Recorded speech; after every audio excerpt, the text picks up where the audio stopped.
All right, good evening. At 7:30 p.m., we're going to start this regular meeting of the Rutherford Board of Education, December 5th, 2022. I'm going to ask everyone who can to please stand, face the flag for the Pledge of Allegiance. I pledge allegiance to the flag of the United States of America and to the republic for which it stands, one nation, under God, indivisible, with liberty and justice for all.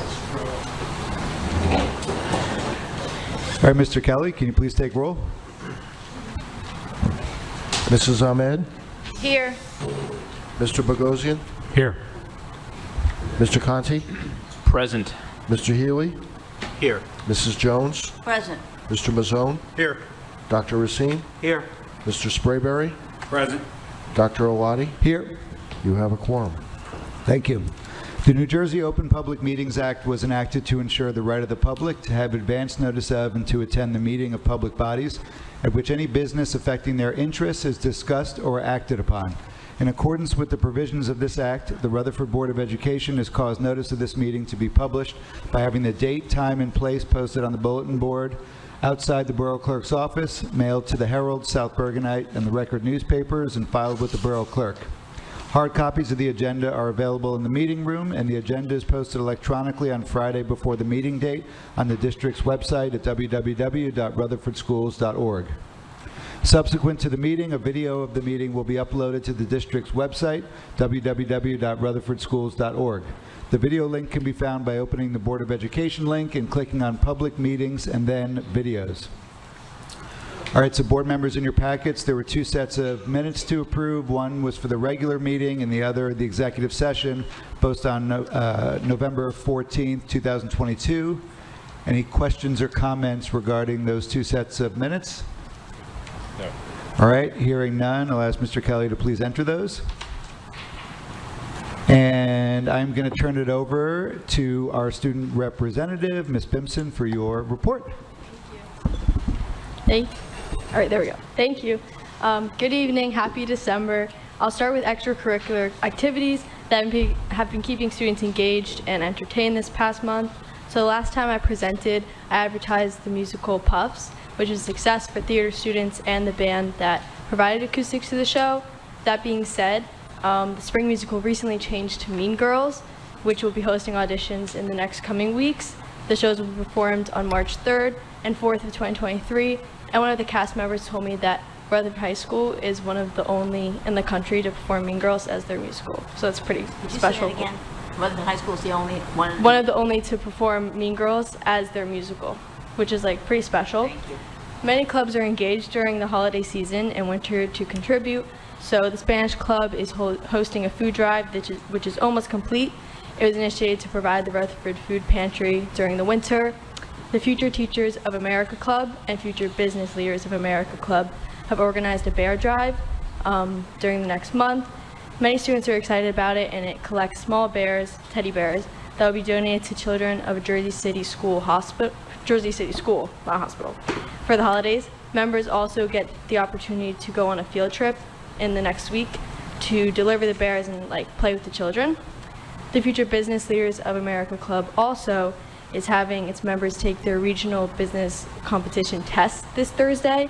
This allows students interested in business fields to express their knowledge through an online competition. The FCCLA, which stands for Family, Career, and Community Leaders of America Club, also had their 2022 Fall Leadership Convention this past month. Members completed various activities that go along with consumer sciences and the humanities.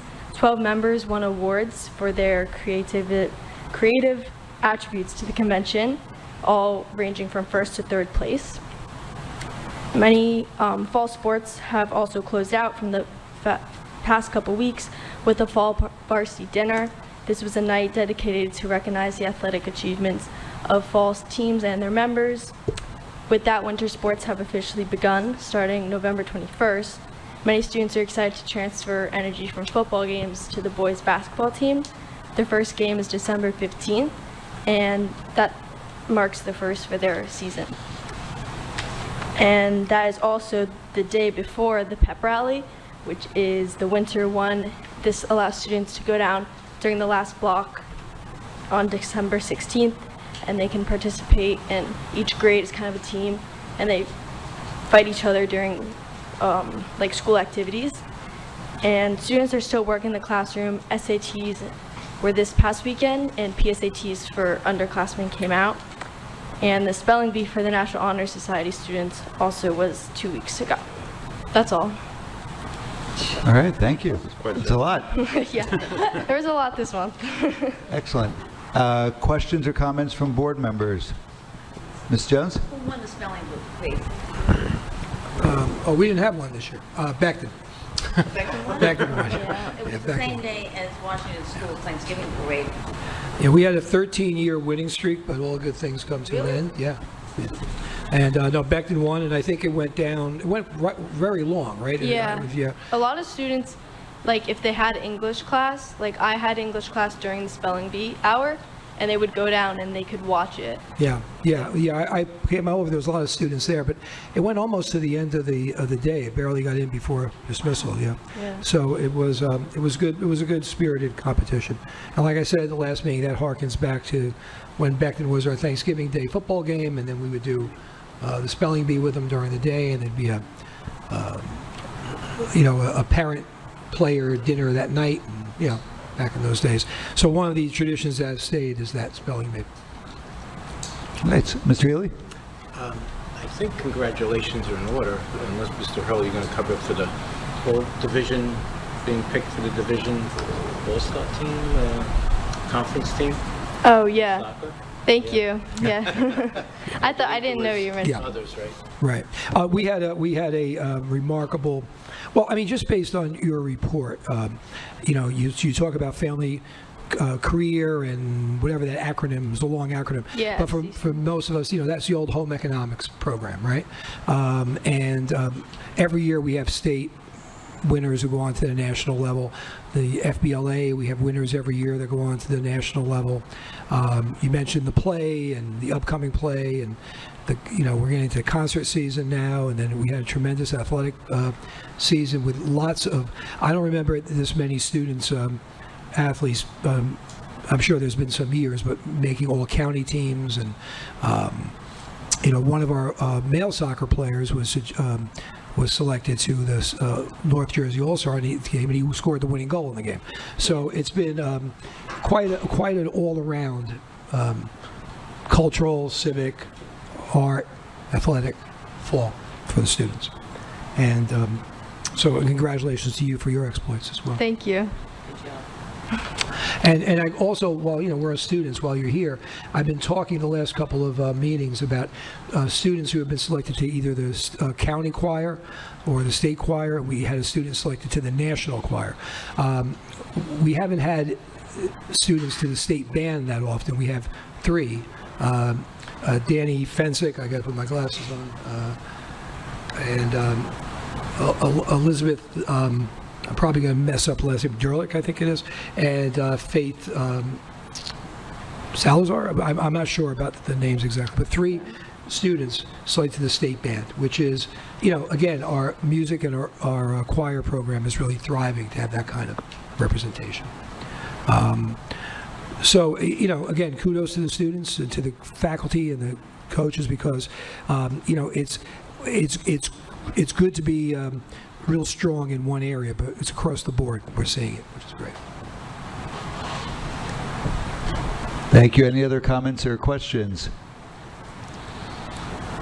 All right. Well, as usual, we appreciate your board report and the time you take to write it and be thorough and well-rounded. So thank you so much for that. Thank you. And you can feel free to stay if you'd like. If you need to leave to take care of other things, we understand. Thank you. All right. Have a good evening. night. Here, Poppy. Thanks, Bobby. All right. I'm going to now move on to the report of the superintendent. Thank you. Well, I have a relatively short report tonight. One of the things that I have to do by regulation is report to the board and the public on any state assessment that we get. So this year, there was last spring, there was a new graduation test. If you recall, pre-Park, right, there was an 11th grade graduation test, the HSPA, then it was the HSPT. That test went by the boards when Park came in, and now the idea was moving the state assessment back to a graduation test for 11th graders. So it was given last spring for the first time, and it was a rather unusual test because normally when a new test comes out, as I'm going to go into in a moment, it gets field tested. And this one was not field tested, and it was told that this would be the test for graduation. The scores came out, or before they were released to us, but perhaps the state saw the scores, I'm not sure, and statewide the scores were extremely low. Okay? You know, when we report test scores, in the old days, HESPA and the HSPT, passing rate would be like in the low to mid-90s. Now with the new test, which is a little different, a little more rigorous perhaps, the passing scores are in the, for the graduation, in the 80s to upper 80s, okay? And usually language arts, whether it's SAT or any assessment, does better than math. Well, on this one, we had about 40% pass on language arts and about 62% on math, which first of all, we've never had scores that low, and secondly, the reversal of the high and low was a bit surprising. So recently, the Education Law Center, and I'm going to report on this test, I need to report on the test, right? So these results became a field test. It doesn't affect them. Oh, I don't know if I said that. The state then decided, oops, let's make it a field test. It doesn't count, right? So it has no impact on any student this year graduating.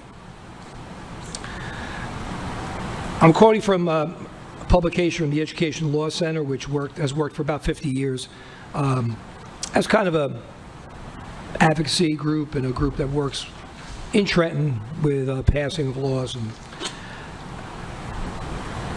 that the low passing rates, now they're not talking about Rutherford, they're talking about the state, as a result of a last-minute decision to raise the passing score on a new exam. So when you have an exam, there's a cut score, okay? So the manufacturer of the exam and the State Department of Education recommended a cut score, and the state board ignored that and raised the cut score.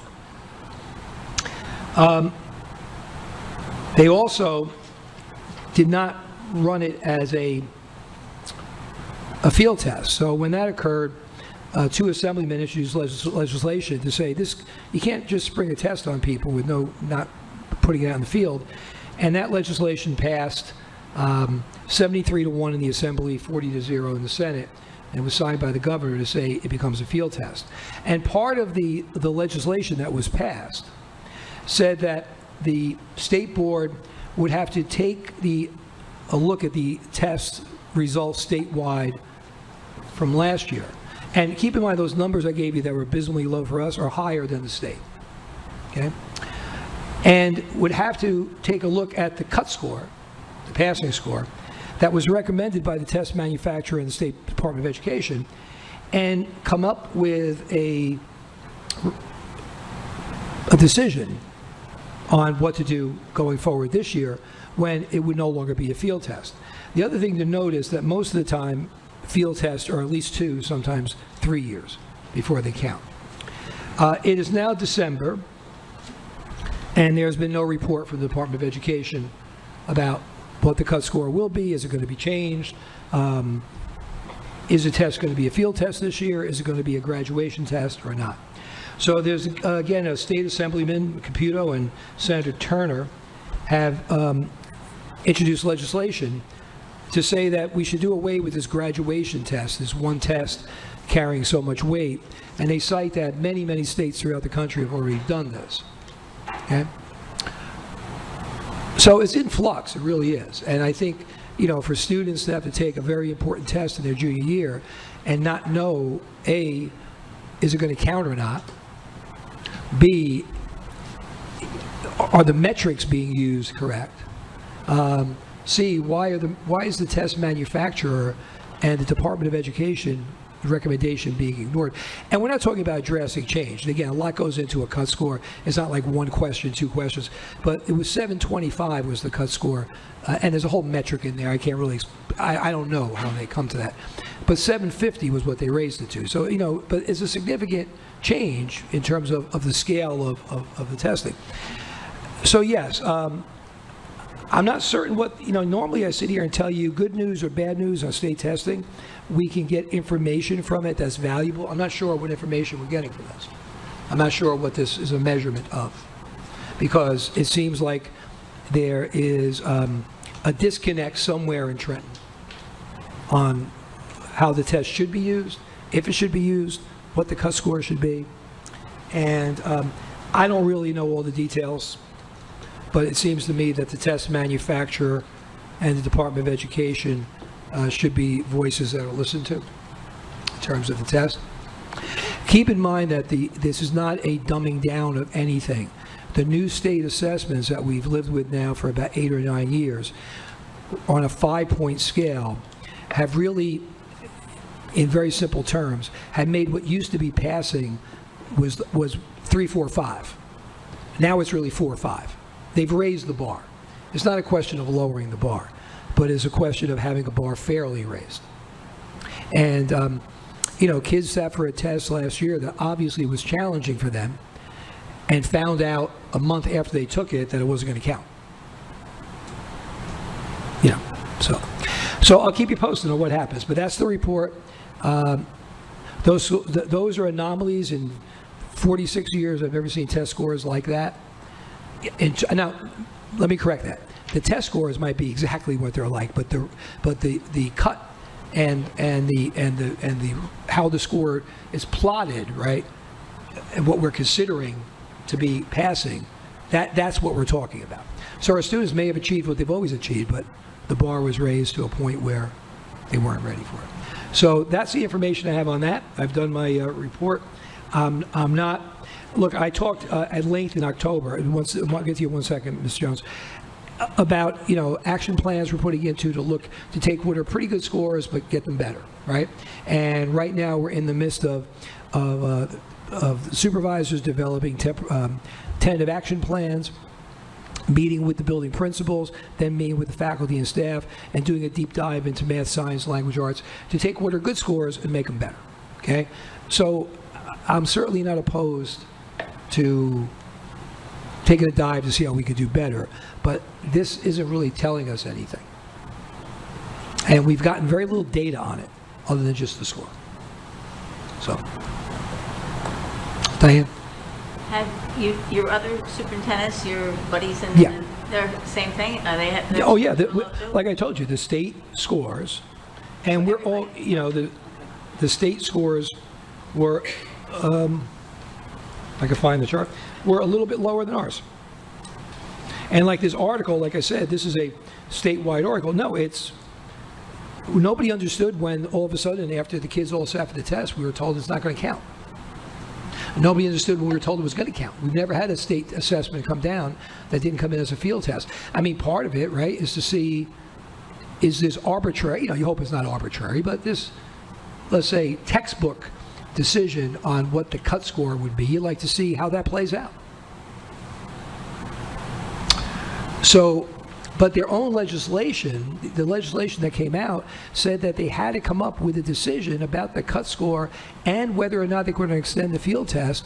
And we're a couple of months away from sitting for the test and not a single word yet. So I'll keep you posted. Okay? And I'll come back to those other things I spoke about, the action plans, all that. That's part of like our goals. And in February, when I do a goal report, I'll tell you where we are with that. But I will say it's been a really good effort on the part of the supervisors in those departments, working with the administrators, and now we're getting down to the grassroots with the teachers. And it's not any major overhaul. I mean, sometimes it's as simple as having the teachers take the assessment. If you think about it, right? I mean, you're preparing kids for an assessment. You've never taken it. Making sure that the teachers have told the kids what the platform is. because all of a sudden they're taking a test on a computer platform maybe they have never dealt with before, and they get thrown by that. So, I mean, some of it is just little tweaks, to help the students succeed. The other thing I mentioned about, thanking the students and so on, we are getting into concert season. I mentioned we're doing something a little different this year, and I think it's a good thing. I think it's a good thing for the programs to grow, right? So the middle school, Union School's choir will join the high school choir for a combined concert at Union School on December 8th. And then the two bands will join for a combined concert at the high school on December 14th. So I think that'll be a neat way to, let the kids get to know each other and show the talents and have the older kids kind of pull the younger ones along. I think it's good for the program. And then Pierpont's choir is on the 15th, and Pierpont's band is on the 20th. And I always say check the webpage, but all those are scheduled for 7 o'clock. But you can always double check to make sure that's correct. And we will be, I find it hard to believe that we're into December already and holidays are here and the year is coming to a close, but we will be closed one session day on the 23rd, which is a Friday. The observance of New Year's Day is January 2nd, so we will be open back up on the 3rd, and that's also the night of the reorganization meeting of the board. I remind board members that the holiday break in December is probably the only break that the district actually closes down. The central office is closed and so on. So we'll get the board packet out to you on the Thursday, the 22nd, for the reorg meeting. There won't be any activity in district that week, so there won't be anything to really add, but if there were, we'd walk it in that night. Okay? I also included in the packet for you a tentative schedule of board meetings for the upcoming calendar year. It's pretty much following the schedule that we have this year. Sometimes, we aim for 3 weeks, right? But sometimes because of statutory requirements with the budget or statutory requirements with hiring in May for the following year, we have to make it a 2-week window. So that would be on the board's reorg agenda for approval, but I gave it to you ahead of time in case there was anything you saw that was a potential problem that, we could address it before then. Okay? And I'll have some comments on various agenda items when we get to them. It's not a real heavy agenda tonight, but there are a few things I'll mention when we get to them in the agenda. Okay. All right, thank you, Mr. Hurley. Questions or comments from board members? Mr. Hurley? May I ask a question, Mr. Hurley, about the state testing? You said it's being treated as a field test. Has nothing to do with a state requirement for graduating Not for the class. students or anything? Nothing. Okay. Last year's test has no impact on the class of 2023. Okay? So you take your junior year for the following year. So the question now is, what's going to happen for the class of 24? Because they'll have to sit in April or May for this test. So is it going to count? Is it going to be the same cut score? And okay. Now, in all of the legislation, even going back to when we had 90% of the kids passing, there are a variety of alternative ways that a student can show achievement through other testing. There's even a portfolio that they could present with some guidelines from the state, and that gets approved by the DOE for that graduation. But for the class of 23, had they not, at the Assembly and Senate and Governor didn't pass the legislation to say it should have been a field test, it would have counted. But it's not for them. Okay? So just to understand, so for the class of 2024, if this field test became a test that counted and a student didn't pass, they have alternate ways to demonstrate proficiency to graduate. Right, but it's a lot of And it's not because I have a son in the class of 2024, by the way. There's a lot of stress and a lot of work and a lot of angst that goes into that, and if it's something that really isn't deserved passed on consistency with what the other testing is looking for, that's a problem. And as of now, the legislation said it was a test, right? There was there was a special legislation passed to change last year's test for this year's class. So as of now, it's going to be a test that matters. And as of now, the cut score will be the one that they had problems with last year. So this advocacy group, and you mentioned, my group and the principals group and the guidance directors group, right? They all have seats at the table in Trenton as well, and I'm sure they're pushing for clarification, and we'll see what happens. And this is not these things always have a way of working out, but being I had a report on this tonight, I thought a little understanding of the test was important. Yeah, agreed. Thank you. Any other comments? All right, hearing none, we'll move on to the report of the president. So wanted to start out by thanking those who've submitted their committee forms for the 2023 calendar year. I have a couple people still need to hand me those committee forms.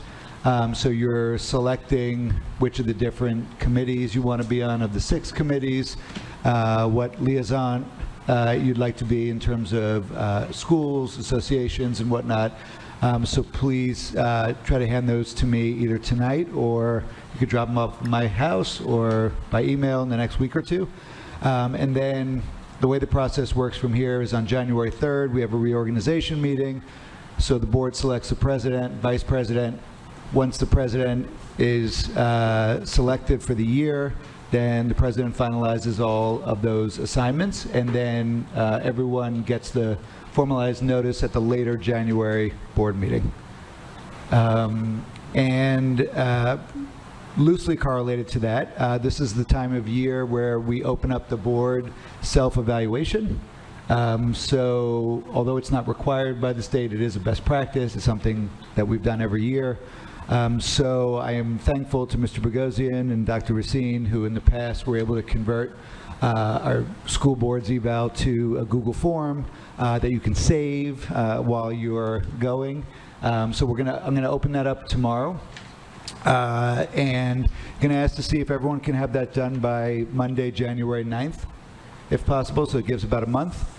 And if you need an extension, let me know. And the goal will be to go over the results of the board self-eval at the later January meeting. So, can I say one thing about committees? I should have said this earlier because, as the board gets reborn, we won't have any, usually from my office, after the board president decides, speaks with me, right, you get a list of committees and potential nights that could be used for a committee meeting. So we won't schedule any until the end of January because there won't necessarily be committees together before then. However, Finance has a separate calendar that Mr. Kelly provided. So as we say every year, if Finance meets before that date, we'll if there's changes made to the committee, we will make those changes earlier. If the committee is the same, those people will meet because as we're in budget season, that's a committee that might have to meet. All right. We've been elevating people and their accomplishments, so wanted to name Mr. David Frazier, who is the Athletic Director, Association New Jersey Athletic Director of the Year for 2023. It's a huge accomplishment. I don't know if timely communications is part of the requirement to be Athletic Director of the Year, but I emailed Mr. Frazier to congratulate him today, and I think I got an email back in about 12 minutes.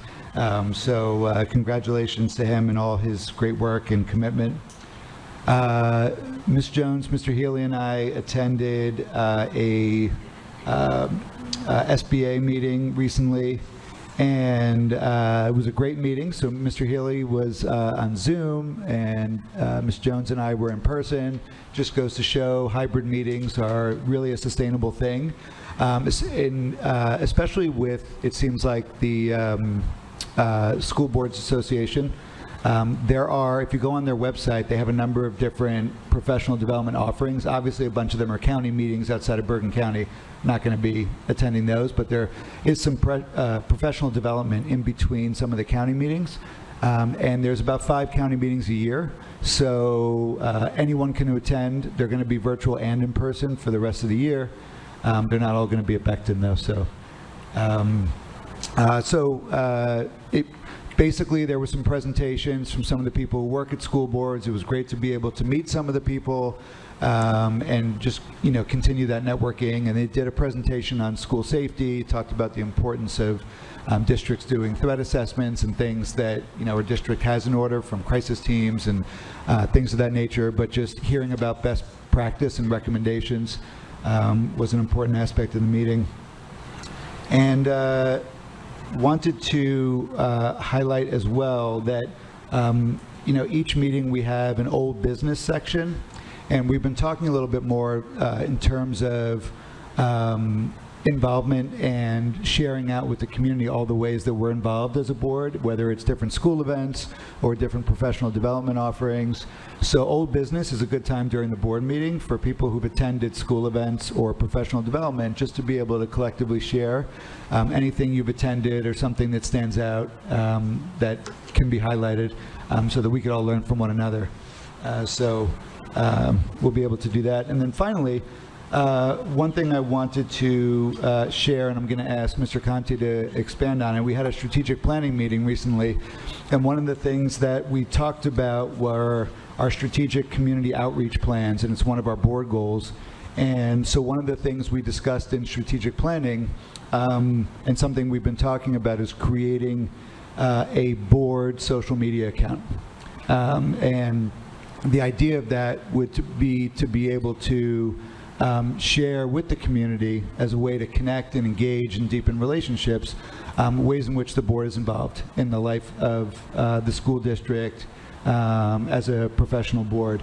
And I think it's something that would have to be set up carefully, something that would have to be managed in a way that, we feel good about it and also accomplishes the goals. So probably have a task force that of some board members who are interested come together to be able to talk about how we want to set that up and what our goals are for it. So, like, what is the mission of having that type of presence, and what would our strategic goals be that we want to accomplish, and then everything relates back to those things. So just wanted to highlight that and ask, there's no action to be taken in strategic planning, but I would like to give Mr. Conti the floor to talk about our recent meeting.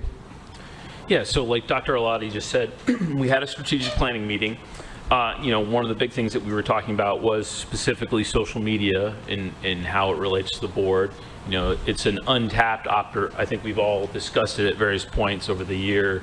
It's an untapped opportunity for us to better communicate to the community. I mean, obviously this is recorded and the public can come to our meetings and stuff, but there's so much that happens in these meetings and in committee meetings, things that we can highlight by using social media. But as Dr. Alati pointed out, it's as a board, social media, the rules that apply to us are different than a normal person. So those are some of the things that we're starting to work through right now, is to figure out the mechanics of that, how we can be in compliance with all the laws that govern board governance and so on and so forth. So it's an interesting exercise for sure. And like I said, Dr. Alati said, we are putting together a task force to kind of figure out those guidelines for us. We've obviously been speaking to members of the community about what kind of content we could possibly post to better inform them, and we've been hearing a lot of that, getting that feedback. Certainly I've heard, I don't know about you guys, I've certainly heard a lot on the sidelines of various soccer games and stuff about what people are looking for. The other part of our strategic planning meeting was really interesting in that we had a presentation from the IT department. I mean, I think we can all agree, I think we all do agree that, IT has become such a critical component of our day-to-day, not only our personal lives, but certainly here in the school district as well. And certainly the pandemic certainly really put a focus on that how critical a component it is. So we had this great presentation from the IT department, basically a 3-year look on where they think we need to be from a technology point of view, where we want to be, what kind of cybersecurity threats we have to contend with, where we need physical building security we need to think about, and how the IT component integrates with that. And then, like I said, the infrastructure that we're going to need over the next 3 to 4 years, so that we're in a position, so that we're prepared. And what was really great about the meeting was, all these things cost money, as we all know. And having the IT department come and talk to us and explain where they see us going and where we need to go, and things that are coming to the end of life with IT equipment, I found it really interesting and really helpful, because there is a monetary component to this. So having a 3-year look and what we have to spend and start having to think about that definitely was a big help for us. So it was a great meeting. It was really great insight, and certainly I think we'll be hearing more from the IT department across the board, and I know they're going to be part of Buildings and Grounds. We'll be talking with them more. But yeah, that's pretty much what we did at strategic planning. All right, thank you, Mr. Conti. Questions or comments for either my report or Mr. Conti's? No? Okay, then, did you? Yeah, I was just going to make one comment about the Bergen County Board Association meeting. There was a person that spoke, Ms. Taylor from Fort Lee, and she mentioned, and I don't know how it ties into everything, but she actually said that the Fort Lee district got a $500,000 grant. They actually hired a grant writer, and they were awarded via a state program. So I don't know if that's worthy of any inquiry, or exactly what she's talking about. For $500,000, it might be worthy of an inquiry, and included technology. So yeah, I don't know where those funds came from, in terms of the exact state. She didn't say that. State program. Yep. Thank you. Ms. Jones? Again, on that same meeting, another thing that came up, there were 9 blue ribbon schools in New Jersey, and Bergen County had 2 of them. So, Yeah. nice compliment. All right, any other comments? All right, hearing none, then at 8:07 p.m., we're going to open the meeting to the public for any items related to the agenda.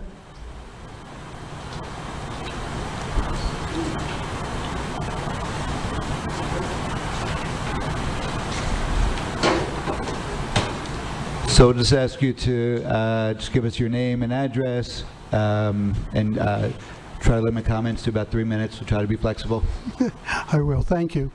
I'm back. My name's Frank Marsico. I live across the street at 164 Mortimer Avenue. I've lived there for over 35 years. So we've seen a lot of changes in the school. And I just want to convey myself, my wife's appreciation for what you do. Rutherford School District, great. We put 4 of our sons through it, and they're all doing very well, but there's also the influence of all this. I just want to say that, thank you. As you know, or may not recall, I was here in the October meeting discussing the unfortunate sign that says Home of the Bulldogs out here by the Mortimer Avenue entrance.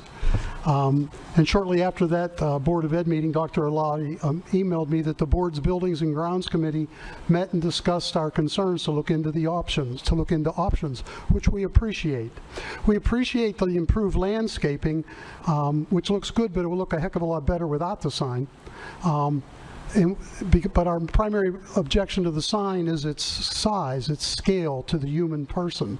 And if you look at the other signs at all the other schools, and I said this at the last go-around, it's totally alien to what the look and feel you get from all the other school signs as well as around the town. But I'm here now to sort of give you an update of what I've been up to, or what we've been up to, relative to the sign, because once you find a certain thing out, it leads to another thing and another thing. We've originally asked why the signs was put up, and the reasons given to us, I noted last time I spoke, that the 4 reasons they gave us, we couldn't understand the windows, the security, the attractiveness, etc. about it. None of those really held water the way, if you look at it in reality. You have a big thing across the sign on Mortimer, and you have one back here by the field, but you got all Fairview side that's open. The windows aren't protected, so the security thing, and like that. But We had initial questions of why and how this extra large object was permitted to be placed into this small, actually intimate area as far as the street goes, that it is not answered. So we sent an OPRA, an Open Public Records Act request to the Board of Education, and the board responded promptly, and thank you, Mr. Kelly, for that. Within the documents was a drawing of the sign, which led us to questioning if the borough officially approved the over 350 square foot sign. We sent another OPRA to the borough in order to review what documents were submitted and approved. We found the actual approved drawing, of which I have a copy with me, and saw the stamp of approval. However, upon closer inspection, we discovered that the sign in the approved drawing with the stamp was not the same size as the sign that was installed. In other words, what was stamped was not installed. So what's installed is not approved. However, because of the relationship, and I'm not clear on this, I'm sure Mr. Hurley has better insight than I do, to the Department of Education had more to say about what's put on the buildings here in Rutherford than what the Rutherford Borough had to say, as I understand it. Therefore, the non-approval issue was moot, because it was up to them, not up to us. So even the town didn't know that for certain. First they didn't realize that the sign, I mean, you can't expect them to go around and measure everything that's installed in the borough, but you can hope at least they do something like that. But that's not the issue. The issue is that sign is an illegal sign, or was. Mr. Marsico, just, we're at close to 4 minutes, and I can see 4 minutes already? This is not You got a related fast to clock. the agenda. So if you think you're going to wrap up shortly, you can finish up now. If you want, you could also speak the second time when items are open to related or not related to the agenda during the second open public session. So During this meeting? correct. Oh, I didn't realize there was another chance to That's get okay. up and No, talk. no problem. But if you're almost done, you feel free to finish now. If you'd rather get another full few minutes, then I'd ask that we put it to the end of the agenda. I can basically, how long are we going to be until we get to that part of the meeting? Do you have a few things, couple minutes? I mean, we have to approve a number of things. Typically, it takes about, on average, 20 to 30 minutes. 20 minutes is the shortest. 30 I to 40. cut my thing down already today a All right, couple why times, so don't you finish I'll try up? to wrap it up. What I mainly wanted to let you know is that we looked up what ordinances and regulations protect we poor residents who pay for the taxes and everything, what we have to protect ourselves from something like this. Because if you know the town, and if you're familiar, there's a streetscape committee, which has this tremendous regulation and ordinance over the business district. What I saw the examples of a sign that went for the car place on Route 17, and they had to submit 30, 40, 50 drawing pages, much less they had to resubmit whenever there was a hiccup or a burp by somebody that was reviewing them. It's very rigorous. We as residents have nothing like that. The closest things we could find in the ordinances was one related to churches, because that's at least not a business, or maybe it is, I don't know. But one freestanding, so the ordinance reads, churches, one freestanding sign cannot exceed 12 square feet in area and 7 feet in height, and the setback from the street has to be at least 25 feet from all street right-of-ways and lot lines, plus one attached sign cannot exceed 25 square feet in area. We have a 350 square foot sign out here, so there's just no comparison, obviously, and there's no ordinance that addresses that kind of sign. Now, one that may be a little closer to home here is the university ordinance. There is an ordinance for university signs. It reads, each university campus shall be permitted one name display sign along each collector or arterial street which the tract abuts. Such sign shall not exceed 10 square feet in area and 7 feet in height. In addition, each sign shall be set back a minimum of 30 feet from all street rights-of-way and lot lines. Other signs shall be permitted as determined necessary and reasonable by the planning board site review. At the end, wrapping this up a bit, we believe that the home of the Bulldog sign really doesn't serve an informational functional purpose. We really appreciate the school spirit thing, but isn't there a sign inside the building that says home of the Bulldogs as well? Aren't there other ways to do it other than a 350 square foot sign? So this sign doesn't follow any of the restrictions. It's a rogue sign that should have been disapproved because they built it bigger than what the approved drawing shows. And there's a specific borough regulation, and this may apply, that states no billboard shall be erected.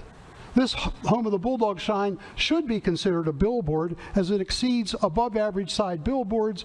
We estimate the Home of the Bulldog sign is one of the top 3 largest sign billboards, largest signs in the borough that are not by Route 17. And it's certainly by far the largest sign in the Rutherford residential district. So please watch your homes and watch if the guy next to you starts putting together a 400 square foot sign that lives next to you, and then you might be here talking about it. And I'm only saying that because it's a bit upsetting that we let such a large thing, and I appreciate the money and the effort, and I'd be willing to start a GoFundMe to help tear it down or move it. Let's put it down by the field. The one on the back is fine because it's so big it's scaled to the field. This is scaled to a little tract of land that's right. It just doesn't make sense. Anyhow, thank you for this extra time, and I hope you reconsider what this is because it is a rogue sign. All right, thank you, Mr. Marsico. Is there anyone else who would? Excuse me. The Rutherford High School sign above the entrance, the new one, the letters that are cut out in that's friendly, that's warm, that's engaging, and that's correct. That's a good one. I just want to commend you on that, as well as the flowers and so forth. Just the big steel aluminum thing is out of control. Okay, but thank you for that. That sign works. Thank you. Ms. Early, you want to comment? Well, I can't comment to the level of specificity, perhaps, that, not knowing what was going to be said, but just a couple of points that I do have I would make. The square footage that you talk about, I believe, is the screen, which is not a sign. It's a screen. Screens could go on. Bill, again, this is not a Q. We're not. You had your chance to speak. I appreciate that, okay. But when it has words on it, it becomes a sign, Mr. Hurley. It's a sign. All right. That has words. So I'm going to ask that once we close the meeting to the public, that it's not a back and forth, and Mr. Hurley doesn't have to comment at all. Yeah, I think I'll just leave it at thank you. Okay. So we will. I mean, I do have some information that I could share, but I really didn't want to get into a debate. I apologize if that came out. I'll just say thank you. Thank you. And if you'd like to email or send us any of that information that you presented verbally this evening, we're happy to look at it. But I will say, as one point of reference, after your meeting here in October, I met with the borough administrator, the building inspector, the mayor, a councilman, and we did a deep dive into zoning ordinances and came up with nothing that would prohibit us. To your point that an individual neighbor could put a sign up from that, he cannot, because in the zoning clause for a residential area, an R18 district allows for government buildings, such as schools, to put up signs that have more latitude and that a resident cannot. Okay? But again, I don't want to get into a major debate, nor am I prepared to respond to it. But due diligence was done both before and after. The plan that you offered is you're correct. The DOE is not under the authority of the local planning board. However, as a courtesy, schematic plans are given to the planning board to see if there's anything that deviates from the footprint of the town. The schematic plans that you refer to don't necessarily include elevation heights and the like. They were approved. However, every aspect of the building required a permit, which did include the elevation heights and the like, and they were approved. And every aspect of the building was inspected by a multitude of building inspectors, and they were approved. Okay? So, one of the things that we found at the start of this process, almost 5 years ago, and throughout the process, is there are, I applaud your getting through those zoning ordinances because it is a quagmire of cross-references and other references and various things that get waivers and other things that don't, and some nebulous language. But we had folks going through it, and we met with the people that I said, and we see nothing that warrants a violation of anything. Other than, I understand, some people's reaction to it being very positive, some being negative. But again, I'm sure Dr. Lottie and the board, and myself, as I said, after your meeting, I've had all these other meetings that I already had. We take what people say and we follow up on it. All right, thank you. I want to make sure to have asked if anyone else in the public would like to speak on any items related to the agenda. All right, hearing none, then at 8:20 p.m. we'll close the meeting to the public, where we're now going to move on to new business, where there is action to be taken, and we will start with personnel. Ms. Ahmed. Thank you, Dr. Lottie. We have 18 motions to approve of or reject. The first one, number 1 by Zenabat Salah. Sorry, anybody know how to pronounce that? Zenabat Salah Karimi. The resignation, lunch monitor at Union Middle School. Number 2, employee 2084. An extension of the disability leave with pay for employer 2084. And it's quite quagmire of other details there that you can read for yourself. Number 3, Mary Weber, to approve extension as a long-term substitute teacher at the high school for employee 1927. That's another disability leave with the special request on the bottom. 5, employee 1012. The same, this is a leave of absence under the New Jersey Family Leave Act and the U.S. Family and Medical Leave Act, and concurrently with the following requirements. 6, transfer, to approve the transfer of Tara Motika, media specialist from Pierpont School to Union Middle School. Number 7, math 0, period. Oh, this was confusing a little too. To approve math 0, period, with the following teachers: Susan Lyons and Caitlin Master Filippo, and Ella 0, period, to approve the Ella 0, period for his 22-23 school year for the following teacher: Margaret McFadden Dowdy.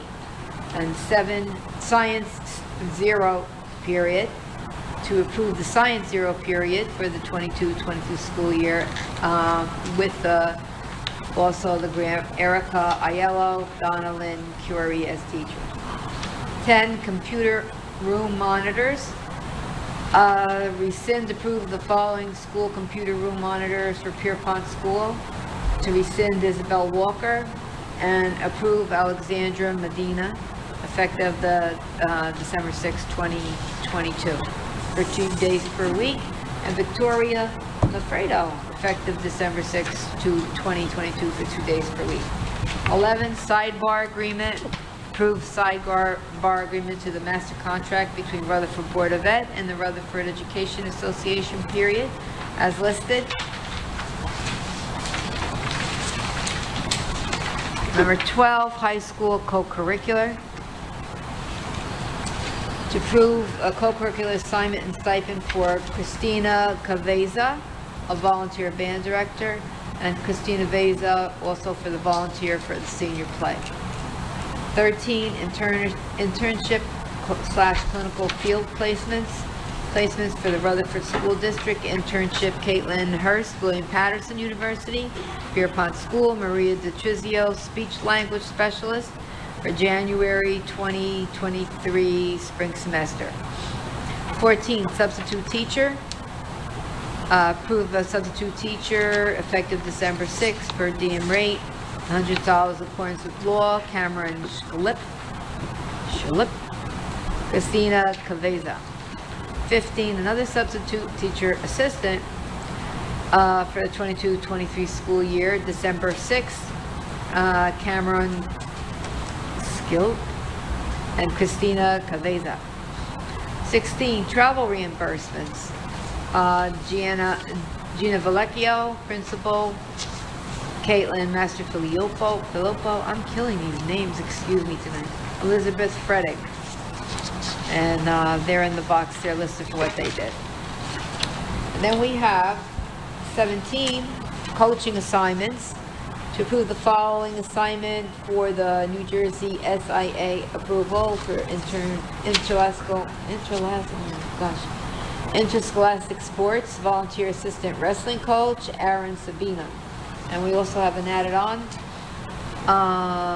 motion for 18 under personnel to approve the stipend for high school co-curricular assignment and stipend for the 22-23 year for Chas Sheridan, the high school drill instructor. And the stipend for 2,571. And that's it today.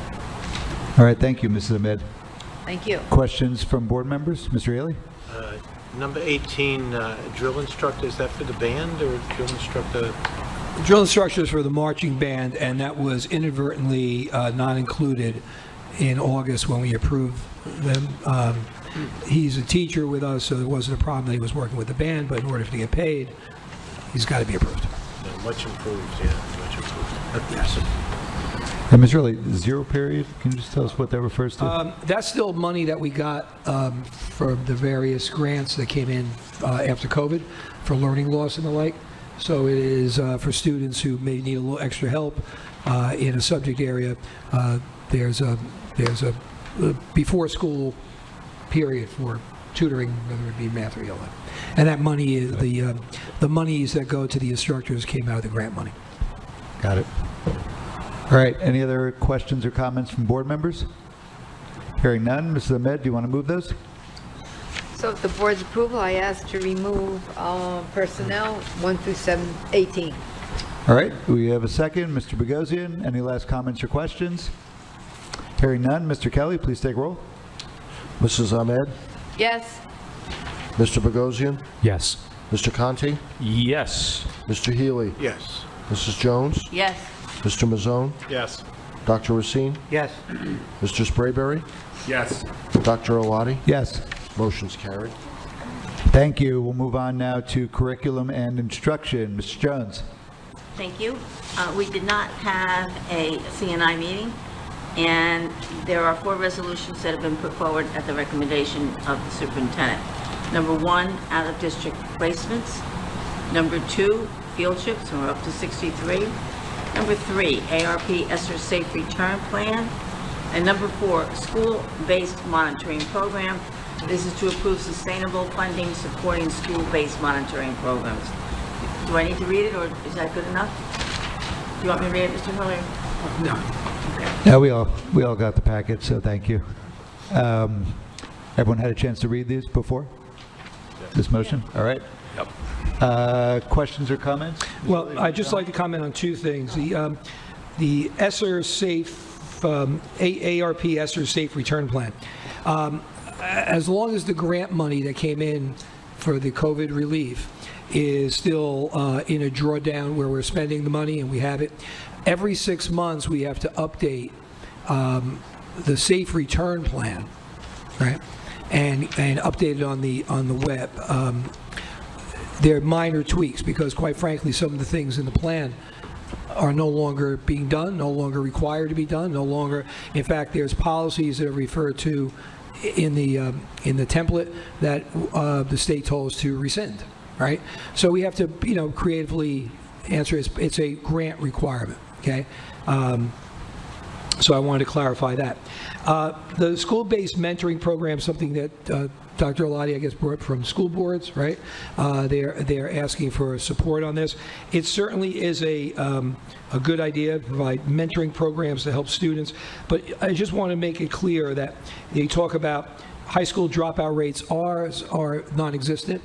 Okay, I mean, if we even have 1%, we don't even come near 1%.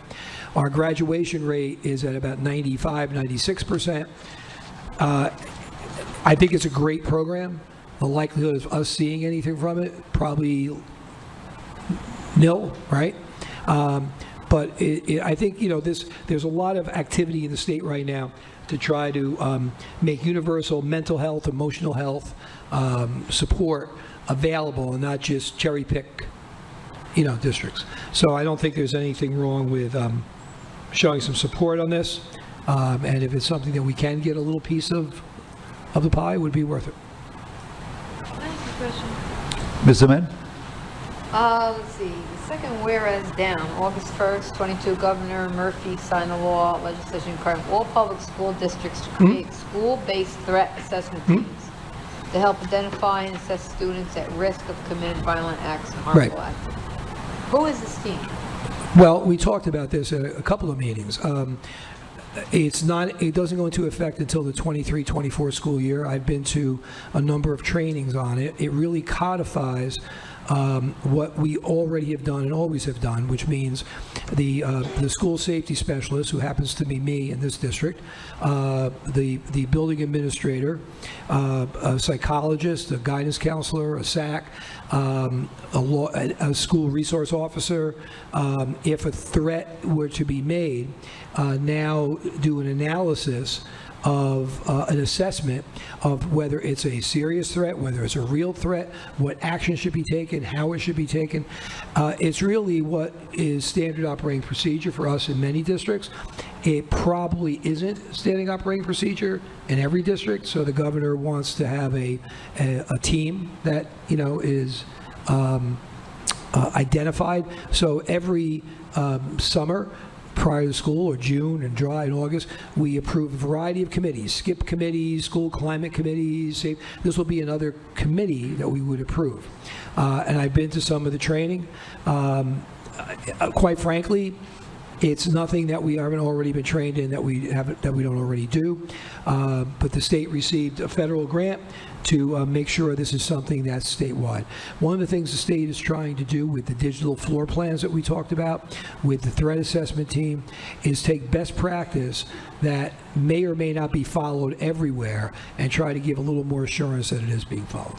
So it's not anything we haven't already done, but it officially goes into place next school year, so there will be a team, or for every building, that will have to approve, and should there be a threat, that team would get called in to move on it, okay?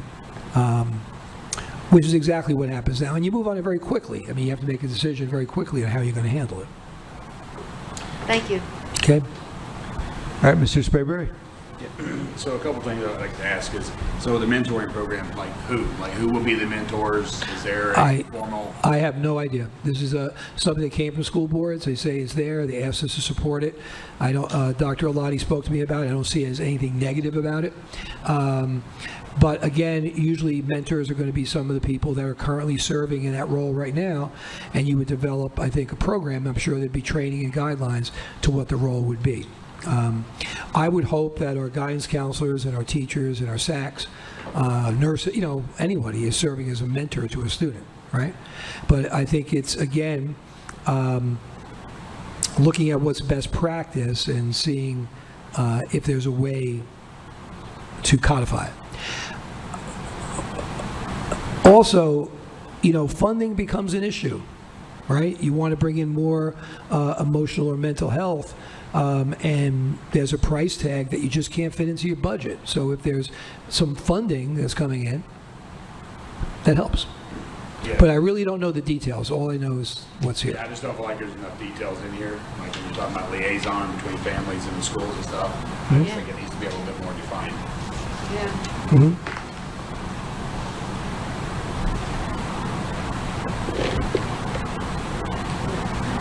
Well, but you see, we already do that now. Like our SAC, for example, is a liaison between the family and county agencies. The students at risk, the SAC will call the family in. We'll say, Bergen Promise could come in to help. Care Plus could come in to help. The Division of Youth and Family Services can come in to help, right? I mean, we have those roles right now. Again, I don't have all the answers that you're looking for, but I think what they're saying is, does every district do this? And let's identify the person who does it. But we have those people in place right now. We have people that attend the county meetings, and the acronym now, I'm lost for the acronym, but there's a quarterly meeting where usually it's someone from our child study team or from our guidance department who goes, and it's a coordination of all the social services that are there. so that you know who to reach out to. And again, I'm confident that we do the job. You know, look, we everybody could drop a ball once in a while. We do it. I'm not so sure if everybody's doing it, and I think that's what they're going for. Okay. Mr. Bogosian. So I'm reading this as simply we are requesting funding to continue doing what we do. No, we're supporting a state bill that this would be a good thing. That's why I think this is, right? It is Well, the supporting... second further resolved states respectfully requests sustainable funding to further mentoring programs in public schools. Oh, so you're saying... Right, but if you that read... This bill hasn't even passed yet. No, it has not passed yet. Okay. This is supporting a bill that is saying we should have this funding and we should have this program codified. Which we already do. So it's not... Well, like I think we're not most necessarily- schools worth their salt do it, yes. You're not going to let a kid say, oh, you're at risk of doing nothing, or, you know, look at the yellow, I don't think the yellow pages exist anymore, but check your phone to see, you know, who you can call in the county, right? But I think, you know, this would be a bill that would put into place, just like the threat assessment. Like I said, you know, the governor signed a bill. I read it. I went to the training. I think I said to somebody before, Mr. Healy, you know, I don't think I really learned one thing in that 5-hour training, because I've been through so many other trainings and we do all this already. But I was with people in that virtual room that were saying, wow, oh, yeah, you know, that. So, you know, look, you could find a number of things that we probably don't do and we'd go wow on. I'm not saying we're the, you know, the cream of the crop in every area. But I don't, all we're saying is that this board is joining other boards and saying, hey, maybe passing this bill is a good idea.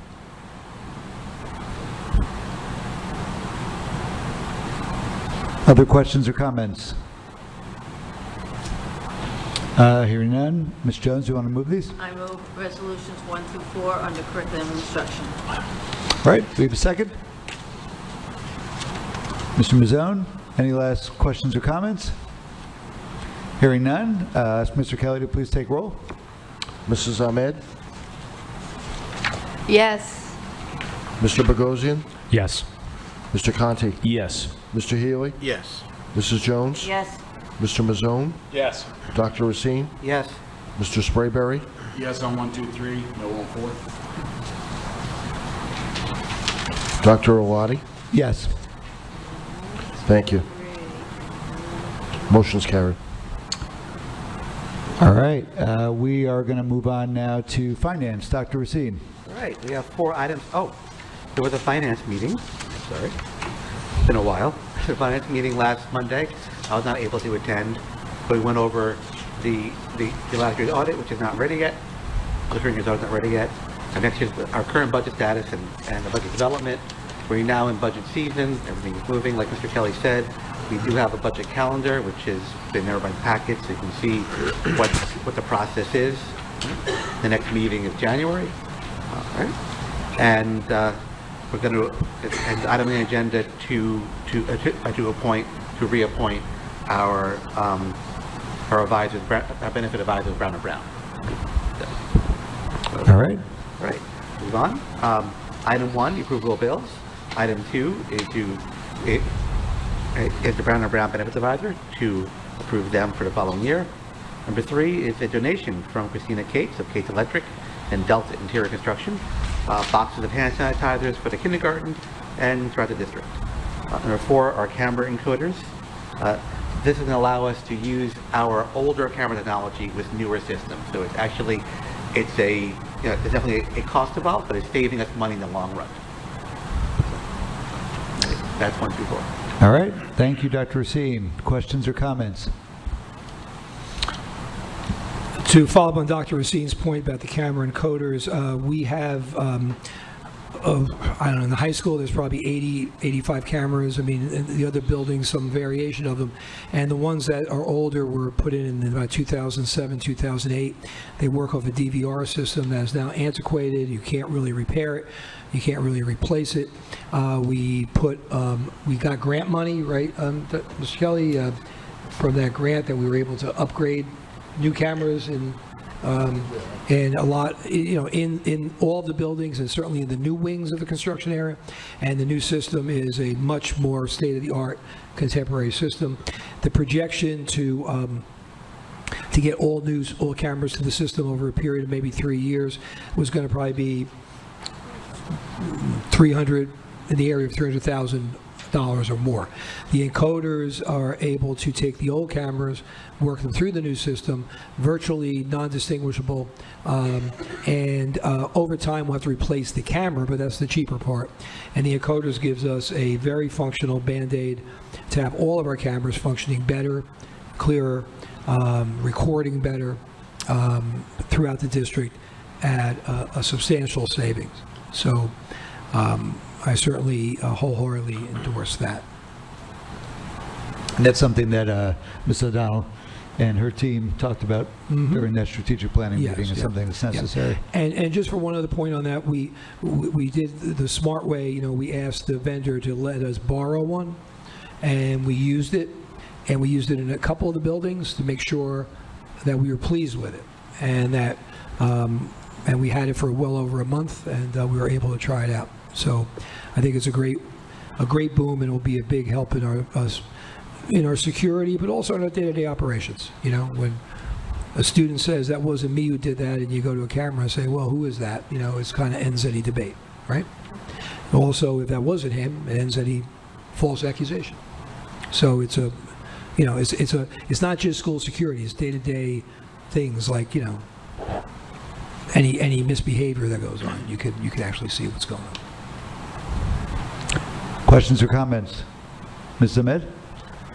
This doesn't have anything to do with that thing that I was always talking about, that I went to it was like a state security with the state police and the new implements, what they were doing to securing inside the classroom by putting these.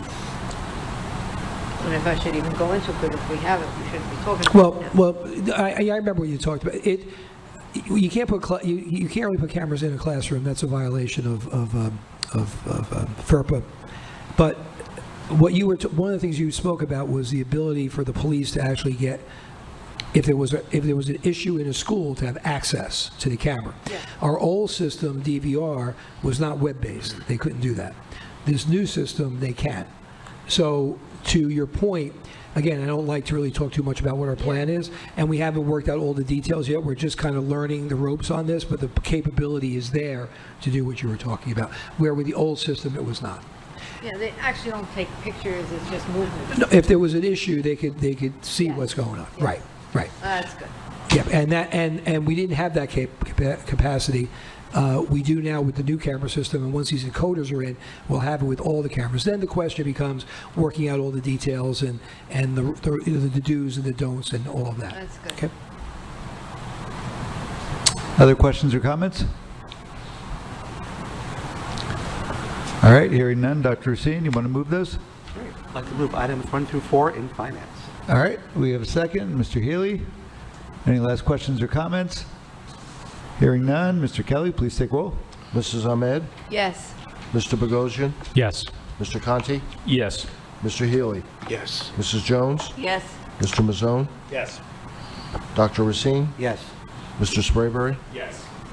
Dr. Oladi? Yes. Motion's carried. Thank you. All right, thank you. We will move on now to policy. Mr. Healy. We did not have a meeting since our last board meeting. However, we did correspond with the superintendent, the committee did, regarding one policy and regulation, which is in practice today, but was inadvertently left out of the policy manual during the transition to the Strauss-Esme service. And as listed here, it's P 3432 and Regulation 3432 regarding sick leave. So I'd like to put this forward tonight, which then would have it codified into our policy manual. Okay, thank you. Questions or comments? Hearing I'd none. like to put it forward. All right, do we have a second? Mr. Bogosian? Any less? First reading. Yeah, so this is for the first reading. We have 2 readings, so we'll approve this again at the next board meeting. So we have our... Can we do that? What's that? We're carrying into a new board? We can. Okay. And it's not just because the board's not changing. I mean, the board, something like policy, you can do it. I mean, you could always reject. Okay, a good point, right? Let's say there was a large turnover on the board or wins, it shouldn't just be automatic that it has to be approved. So in the second reading, the board could always say, we have a problem with it, we have more questions, we want more answers, right? But it could certainly continue the business, right? Okay. Any last questions or comments? Hearing none, Mr. Kelly, please take roll. Mrs. Ahmed? Yes. Mr. Bogosian? Yes. Mr. Conti? Yes. Mr. Healy? Yes. Mrs. Jones? Yes. Mr. Mazzone? Yes. Dr. Racine? Yes. Mr. Sprayberry? Yes. Dr. Awadi? Yes. Motion carried. Thank you. All right, thank you. We'll move on now to buildings and grounds. Mr. Sprayberry. Good evening. We do not have any motions to put forth. We did have a Buildings and Grounds Committee, and I hope everybody got to walk the schools. Thank you, Mr. Hurley, Jack, and Joe, for taking care of that, getting that done. Our walkthrough was phenomenal, so really, really appreciate that. I hope everybody enjoyed it as much as I did. It was just a phenomenal job by everybody involved. These new science labs at Union Middle School are just phenomenal. They're just great. So, but I was over with Mr. Schweitzer the other night at UPTA, and he showed me the furniture and stuff. So just, no matter how long it so it looked really great. Really good.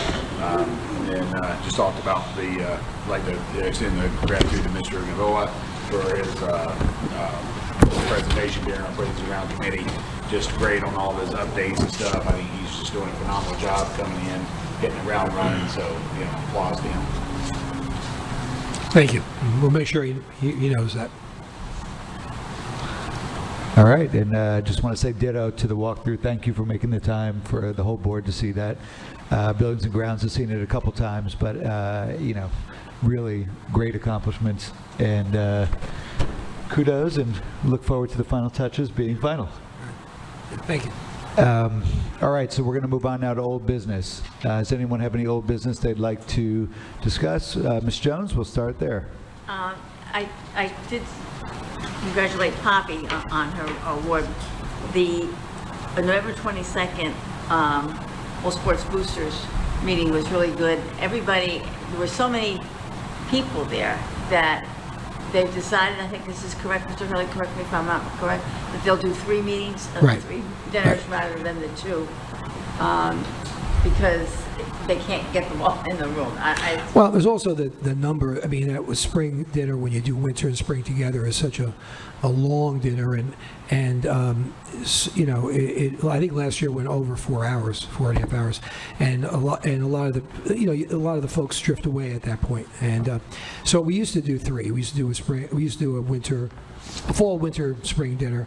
So now it goes back to that. But yes, the number of people, the number of sports, right? Makes it a little less practical to do too. The weekend before, I did get an opportunity to see the play up. It was wonderful. It's a takeoff from Harry Potter, but it was very, very good. And on December 1st, last week, I went to Union School for the Parent Academy. It was a workshop that designed to help parents to learn communication strategy, to reinforce appropriate communication and thoughts and feelings. They gave pointers how to pick out if you think your child is depressed. It was not well attended, but it was very interesting. And that's it. There's another one this week that I'd like to attend on the 7th, and that is at, there's one of them in the morning at Washington. I can't make that one, but the evening one is at Pierpont, and that's help parents gain an understanding of adolescents' brain and its effect on the student focus. They have some good pointers. One thing they came up was active listening, and that is still a wonderful tool if parents can learn to use that. Mm-hmm. Thank you. Thank you, Ms. Jones. Mr. Healy. Yes, I attended the Delegate Assembly Saturday, November 19th, and at that meeting, President Irene Lefebvre, she's the president of New Jersey School Board, she talked about the success of the workshop in Atlantic City. She talked about that there were 6,000 attendees, 4,000 the first day, and there was a number of students showcasing different films, and they also had STEAM presentations also. And there's about, as we saw, about 351 vendors and 60 sponsors at the workshop. At the assembly, there were no resolutions voted on. One resolution was submitted but withdrawn, and she then introduced Dr. Timothy Purnell. He's the executive director of the New Jersey School Board, and he's asking for ideas for workshop 2023 already, so if you have any. He went on, though, to note a couple of things which probably very important. He said that the state has continued with the school-based youth services program through 2024, which I'm not sure we participate, I guess we do. But he mentioned that. And the fact that a group of educators did meet with, including New Jersey School Board Association, did meet with Governor Murphy regarding this year as an unusual year for inflation, and asked for consideration regarding the schools in the state. We'll see where that goes. We'll hear about that. Yeah, we'll see. He also spoke about new offerings in the School Board Association itself for members, which there's going to be a data portal for negotiations regarding districts that have union district negotiations, and it'll give information about labor trends and other districts, and the same size or not, but they're going to have that offered. And also some online communities which we could participate as members, and for new members, and possibly a community just for board presidents. So you might be interested to hear about that. He then talked about also the fact that you call up to the call center and sometimes you don't know what happens to your inquiry. They're actually going to install a ticket system, which hopefully that'll help. If you do have an inquiry, you'll be able to track it. And then he addressed some school safety and security issues, also noting the one item we had in the agenda tonight, and regarding the threat assessment. And he introduced Jeff Gale, Director of Office of School Preparedness and Emergency Planning, and he's part of the New Jersey Department of Education. And he spoke just about that same subject regarding the threat assessment and how to approach it. So, but that was it. Then he closed the meeting. So it was a pretty good meeting. Thank you. You're welcome.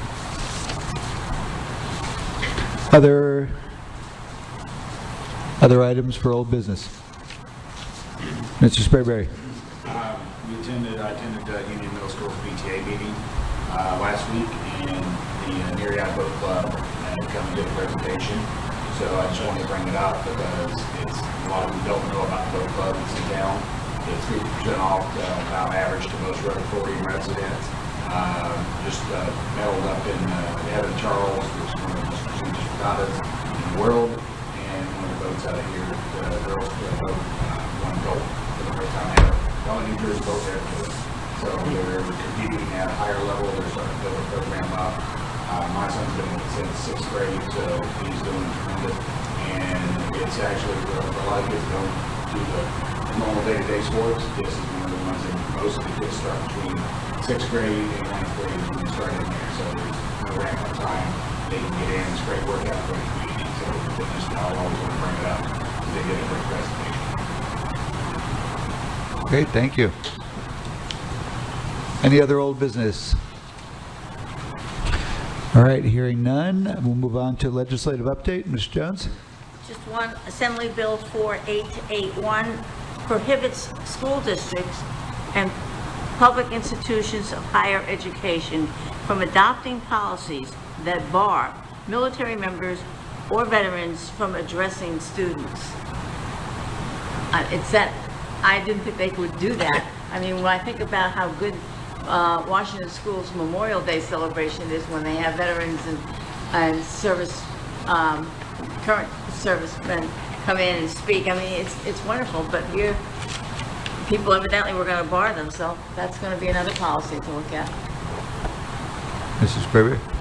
I will say on the record, I have a penny from Washington's Day, the day with the vet.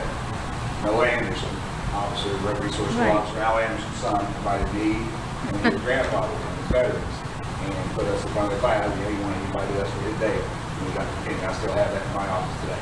Good. So, Yeah, there's a lot of bills. Some of them don't get too far. All right, any other old business? All right, legislative update. Thank you, Ms. Jones. Moving forward, at 8:55 p.m., we're going to open the meeting to the public for any items related or not related to the agenda this evening. Any comment? All right. Hearing none, we're going to close the meeting to the public. There is a need to have an executive session for one student matter, two student matters. Should be out for 5 minutes or so. Can I get a motion to go into, no action to be taken. All right, we have Mr. Bogosian and Ms. Jones, seconded. All in favor of going into executive session? All right, thank you very much.